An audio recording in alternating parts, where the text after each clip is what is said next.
This is a discussion I had with a YouTuber called Academic Agent a couple of weeks ago, at his invitation, in response to me criticism of a video he had posted. Here's a taste of it. Me continued skepticism about the methods used to prove man-made climate change.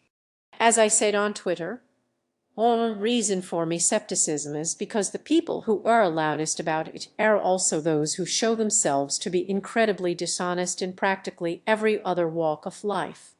The proposition, even from followers and subscribers of mine, seems to be yes, the Guardian are wrong about politics, economics, gender, race, statistics in general, science in general, and basically all other issues, but you really should trust them about climate change.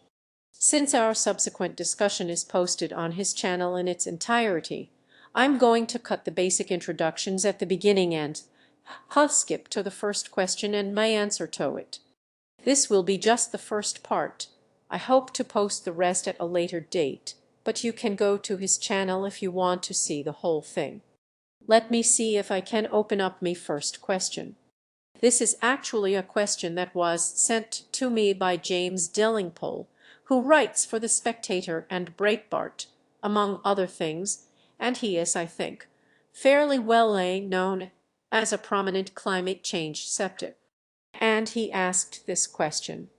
He said, does he, as in does potholer, even understand the skeptical position? And if he does, what's his defense?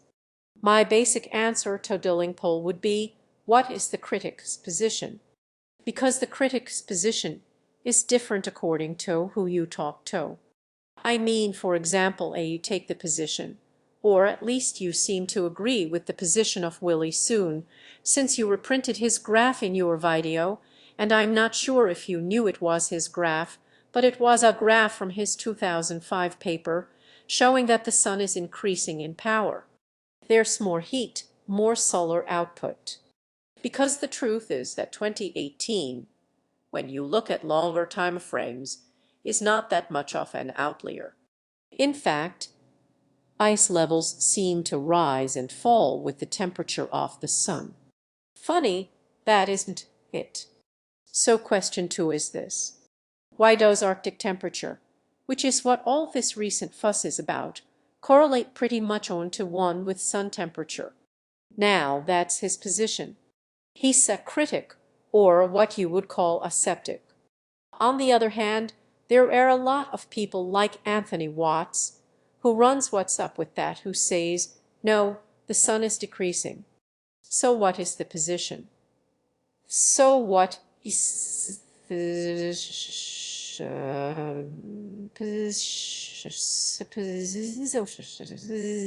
what?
Some people say that Katu has no effect on global temperature.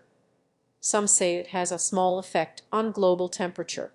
Some people, like John Coleman, say that Katu is too small to be effective because it's only 0.3 and a teeny-weeny amount.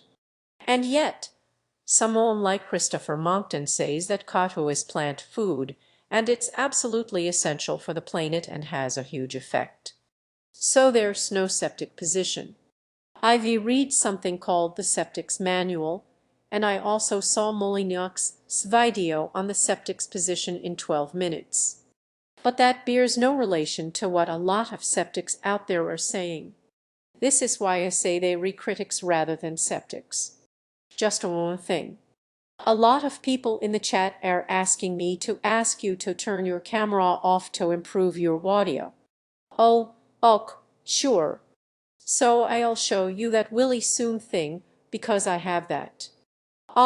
This was on your video, and you were using this as an example, as Willie Soon did, that Arctic temperatures are following solar output, or total solar irradiance. You can actually see the scale on the left-hand side is in watts per square meter, which is how it's standardly done. But he shows it increasing over the last 40 years very clearly. You can see, if you look at the time scale at the bottom, the last 40 years shows an increase.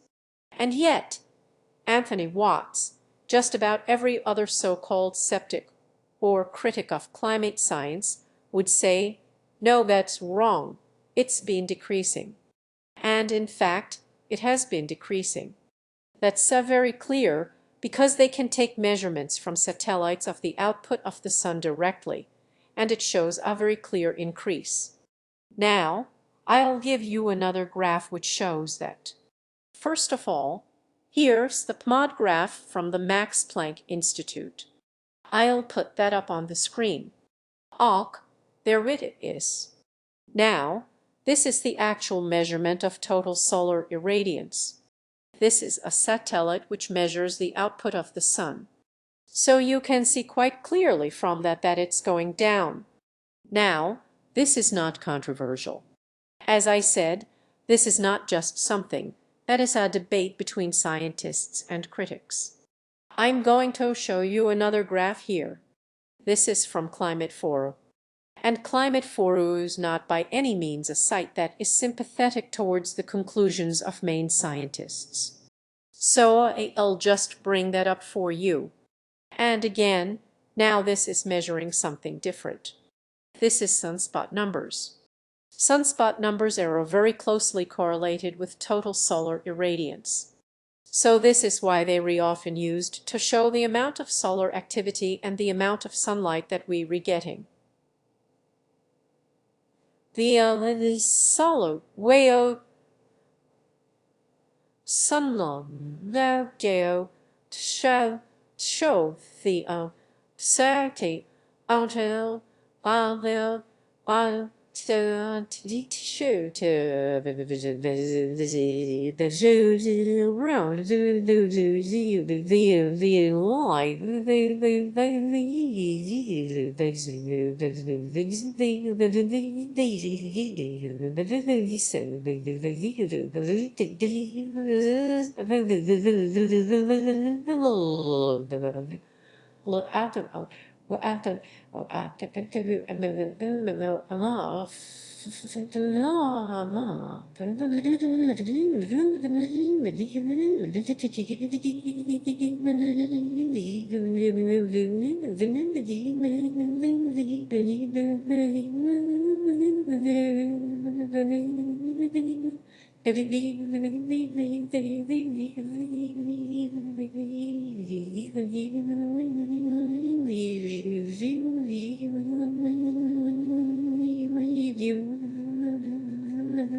Again, if you look back over the last 40 years since 1980, very, very obvious decline. I could show you the one from What's Up With That, but believe me, it's going to show you exactly the same thing. So here again, we have a problem in that Willie Soon is putting this information out. It's been picked up by people all over the internet, and it's passed around blogs and all sorts of other things. And people believe it. Now, you put this on your website and you presumably thought that this was a legitimate and authentic piece of information. But that's what I mean by tracking things down to the source. If you actually check the source of the information, you can discover where that comes from, and check the information to see if it's accurate. And it's not. So this is why people know. Scientists say that the sun is not responsible for recent warming because it's been decreasing at a time when global temperatures have been increasing. Now, you said in the video that there's a one-to-one correlation, but clearly the correlation actually is negative. But clearly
In other words, if there is any correlation at all, it is that as the sun gets cooler, the Arctic gets warmer.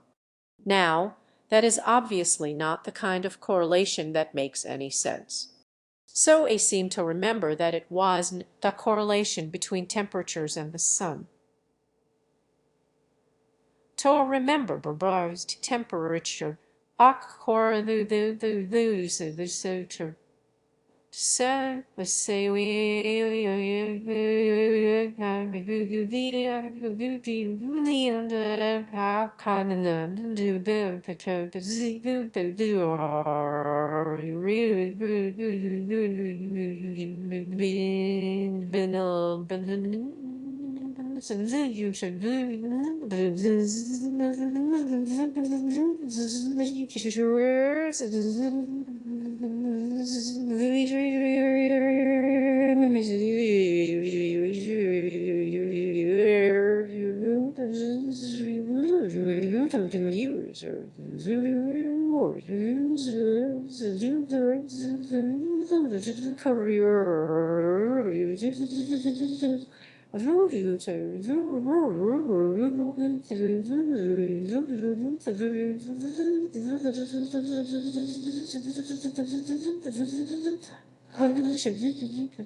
It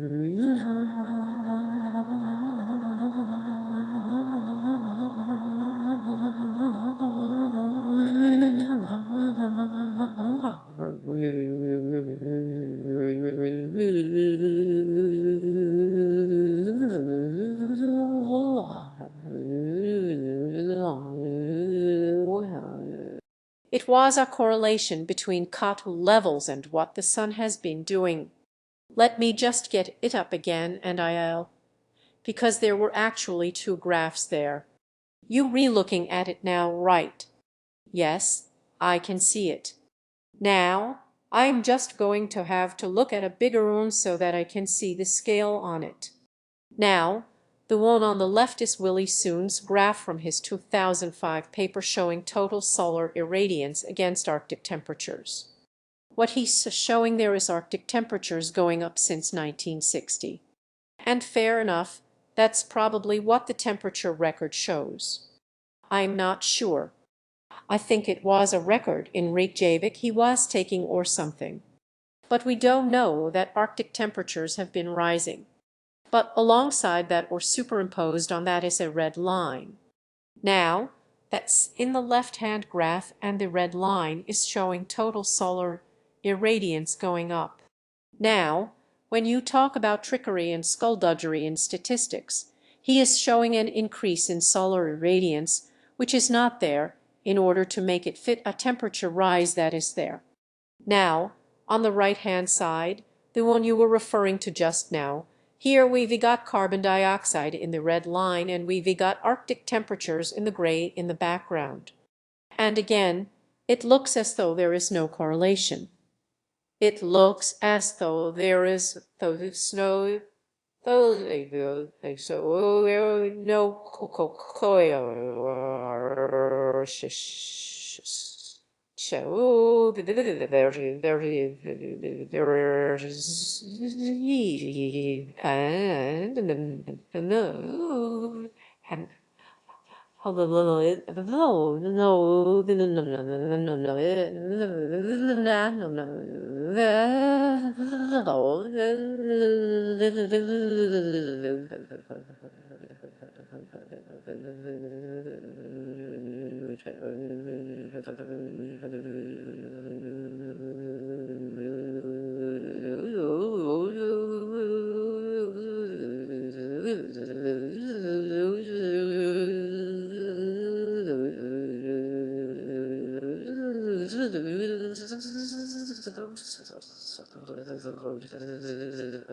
But I don't know exactly where he's got these figures from. I hope he hasn't manipulated this to the extent that he manipulated the other one. If we look at carbon dioxide levels in comparison to global temperatures, because when we talk about global warming, we are talking about global warming. There might be differences in Reykjavik that may not be impacted by carbon dioxide. There might be some local thing there to do with temperature measurements that I don't know about. I haven't looked into that graph. But what I am saying is you can't take these things at face value. Since we had that discussion, I've checked the right-hand graph and I can't see any problem with the Reykjavik temperature data or the Catu data used. I think the problem was mine. I was probably misreading the timescale of the graph. If you look at the period of warming since 1975, it in fact correlates very well with the steep rise in Catu, whereas of course there is no correlation at all between warming Reykjavik and a cooling sun, the complete opposite of what Willie Soon was claiming. I also checked this against the world temperature of Scotwood graphs of the same time period, and it matches pretty well. This graph is from the Stanford Solar Center. Cotton concentration is the blue line, which correlates well with the red line of global temperature, except for the period from around 1941 to 1975 when we had heavy aerosol pollution. The orange line, which is solar irradiance, only shows a correlation up to the late 1940s. You have to look into it. The first time I saw Willie Soon's graph on your video, yeah, I was impressed with it. I thought, whoa, yeah, that does look as though it correlates. But as soon as I saw that that was total solar irradiance, I thought, no, there's something fishy going on there, because no one in the scientific community, even the measurements that are being taken directly off the sun, show that there's any kind of an increase. I do have one question here, which is that, and again, this is more from the economics point of view, but one of the things that you were always taught to do when you were looking at things economically is not to look for a single, it's seldom the case that there single cause for any given historical phenomena, and then to be skeptical of people who look for single causes. So could it not be, I'm just playing devil, said Vcodec here a bit. Could it not be that both the sun and Katu play a role here, and that it could be, some of one and half a dozen of the other? Why would it not be that? Oh, okay, but the thing is, there are three main drivers of climate, and I'm talking about active drivers of climate. It's actually a rather complicated thing once you get into the passive drivers, but the active drivers of climate are the sun, carbon dioxide, and aerosols. And as a geologist, looking back over 500 million years, these are the things that have basically set the global temperature. And they are no different today than they were then. They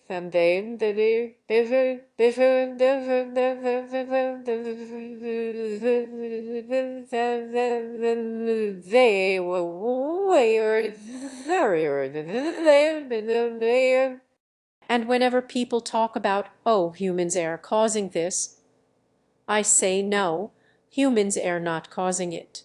Humans have been on this planet for 150,000 years, and we haven't disrupted the climate. It's carbon dioxide. And once you understand it's not humans, it's carbon dioxide that does it, then everything else falls into place because you can see the correlation throughout geological history. So, yeah, the sun and carbon dioxide together are the influencers. Now, in the short term, we're talking about decades and perhaps 100, 200 years, which may sound long term, but there's actually, let's say, medium term, because in geological time that's the blink of an eye. We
The sun, since it has been declining in solar power, in solar output or outside total solar irradiance, whatever measure you want to make of it, would actually have a cooling effect.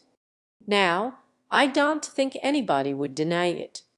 I hear a lot of critics, the so-called skeptics, who say it's the sun, stupid.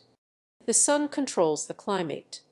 Well, if the sun controls the climate, how come the climate hasn't been cooling for the last 40 years when solar activity has been going down? In fact, the sun is having a downward impact on temperatures. It's called a forcing, and it's like a tug of war. It doesn't mean that the Earth is getting cooler, but clearly it's not, unless you want to argue about that. But clearly the Earth is warming up. But if the sun is getting cooler and trying to depress global temperatures, as it has been for the last 40 years, something else must be pushing them up. Now, that's not the reason why they know it's Katu. I mean, this theory that Katu affects global temperature has been around since 1896. It's not new. It's not the least bit controversial in the scientific community. So that's not the reason they know. But it just is so consistent with the theory. And that's what scientists always look for, is consistency. That if these are the three main drivers of climate, then there should be a consistency of when they are in this tug-of-war, one against the other. That the temperature should be responding to that tug-of-war. And it is. Now, when you talk about economics, I am with you. Boy, there are so many different things.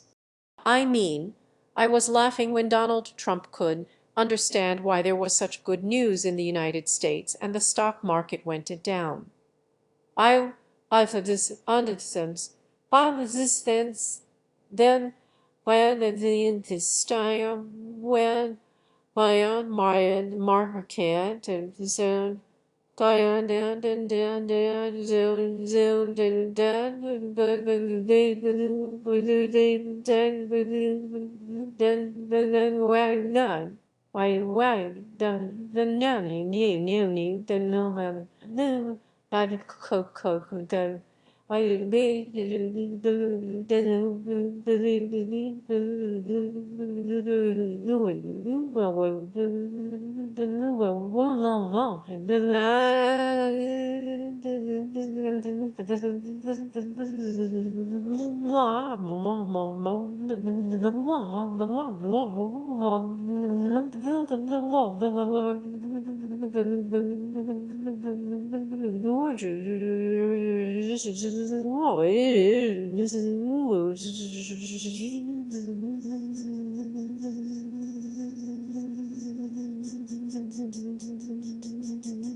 well, I can explain to him why the stock market goes down when there's good news.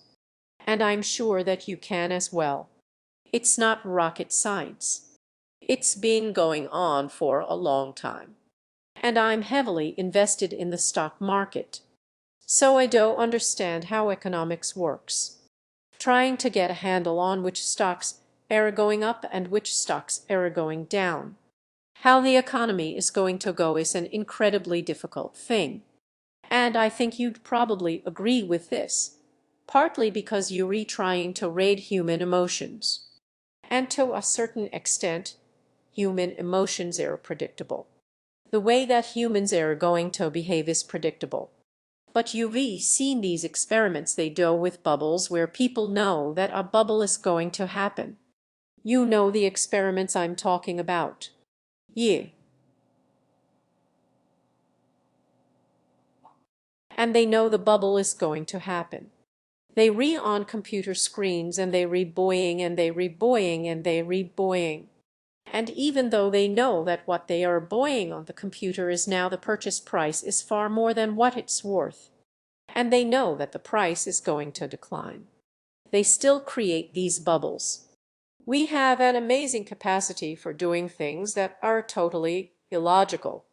But the wonderful thing about physics is, yes, you can have one thing that has such an effect. And the Earth is a very simple system when you look at things like energy in, energy out. Because energy and temperature are directly correlated and directly related in a very simple equation.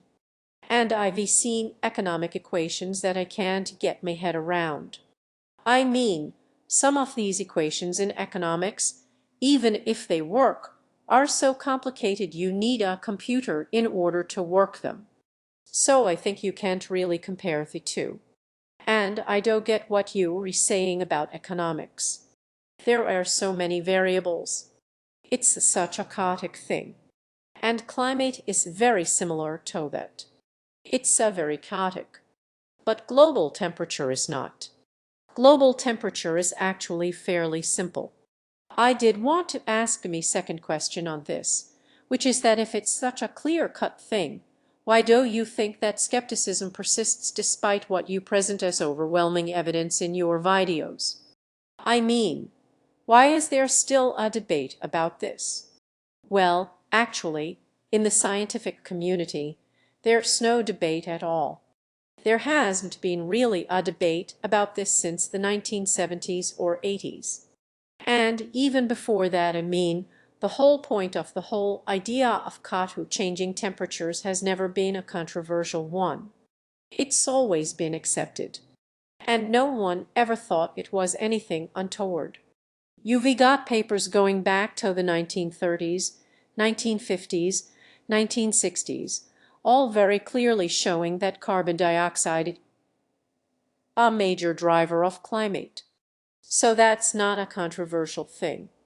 The question is, why don't the general public accept this? Why don't newspaper proprietors and television commentators and people who are not well versed in science, why don't politicians and lobbyists accept it? I do a lot of conversations with people because this is a very interesting question for me.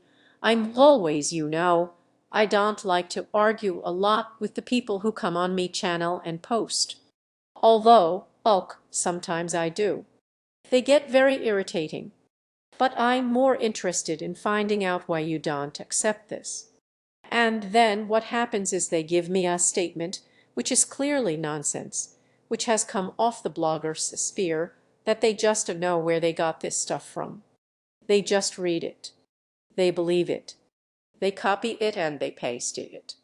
And to me, that's the opposite of being skeptical. That's why I don't call these critics skeptics. But I then show them, actually, this information is wrong, just as I've just shown you with the Willie Soon graph.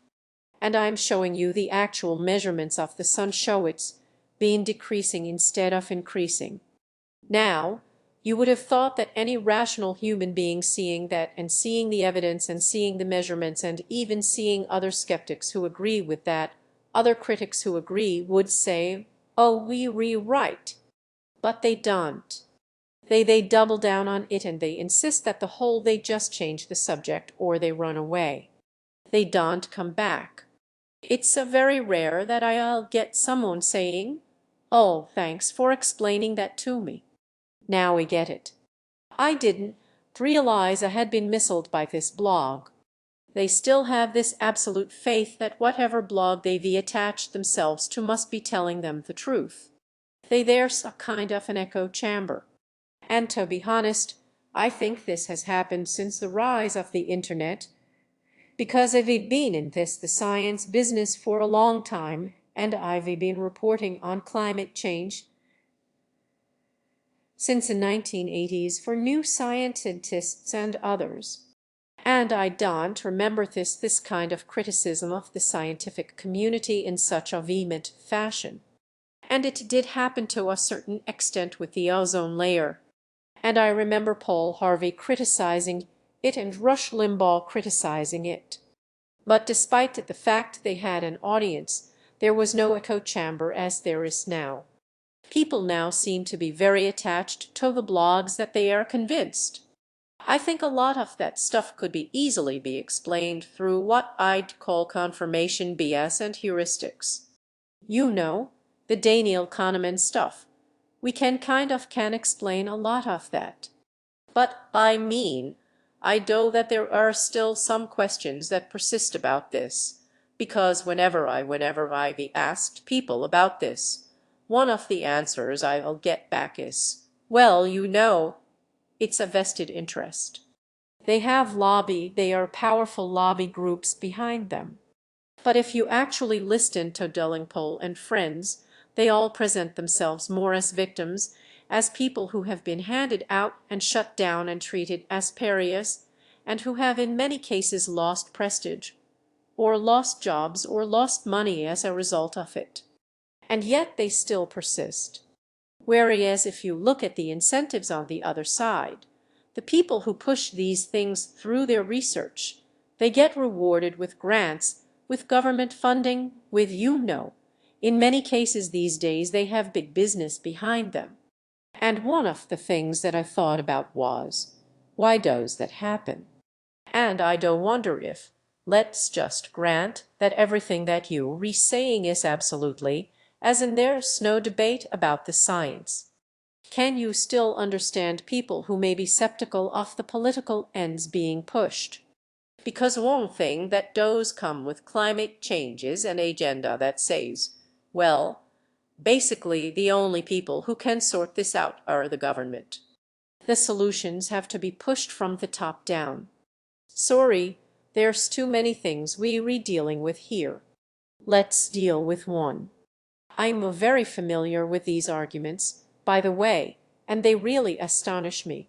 I wanted to go back to the first one and should have been taking notes, and I can't remember now what the first.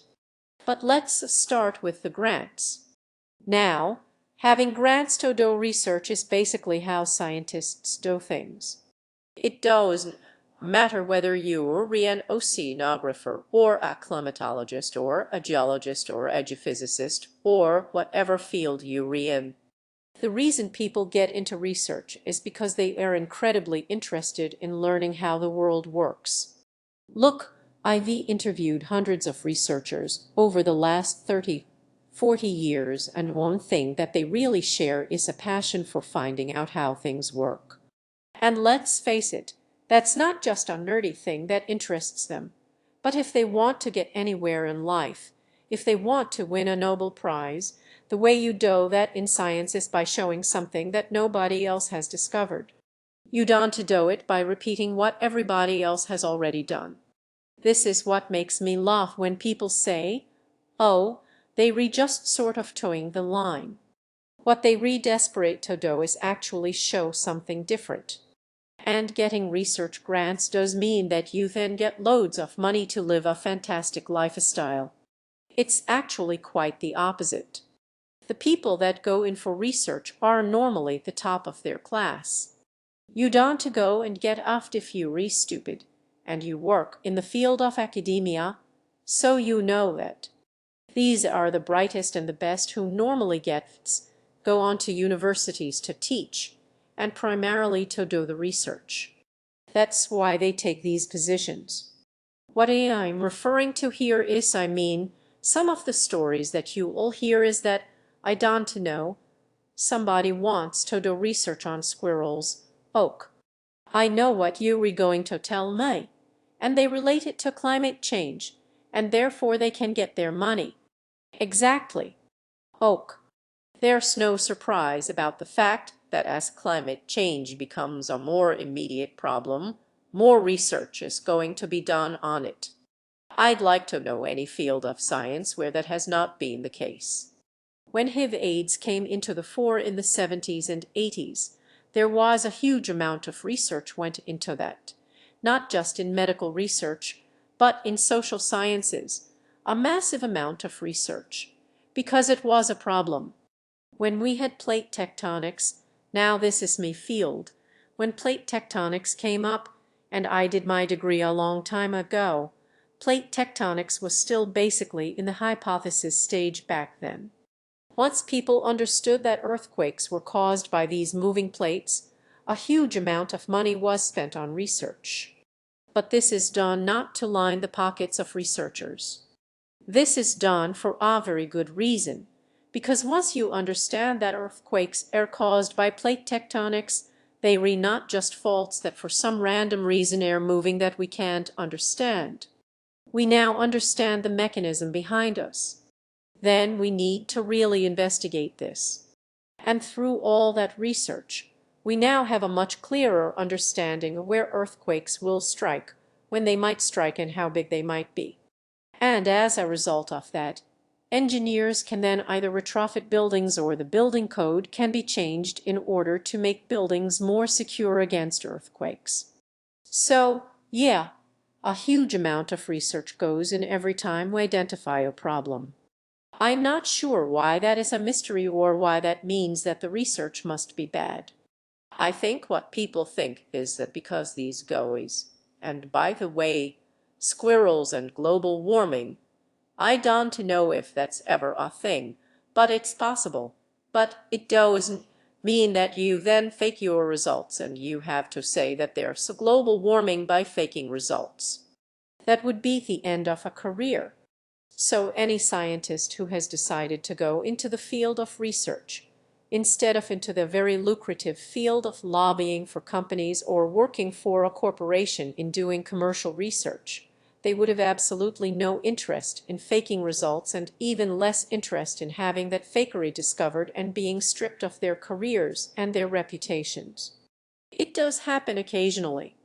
But the thing is, just saying that as a matter of principle, because they were getting grant money, they must be faking their results is a bit of a stretch. I think I would like to see evidence of someone faking results rather than just insinuation. I'm going to have to leave it there because this file is getting too big. As I said, you can see the rest of the discussion on Academic Agents channel, and maybe I'll upload the rest when I have more time.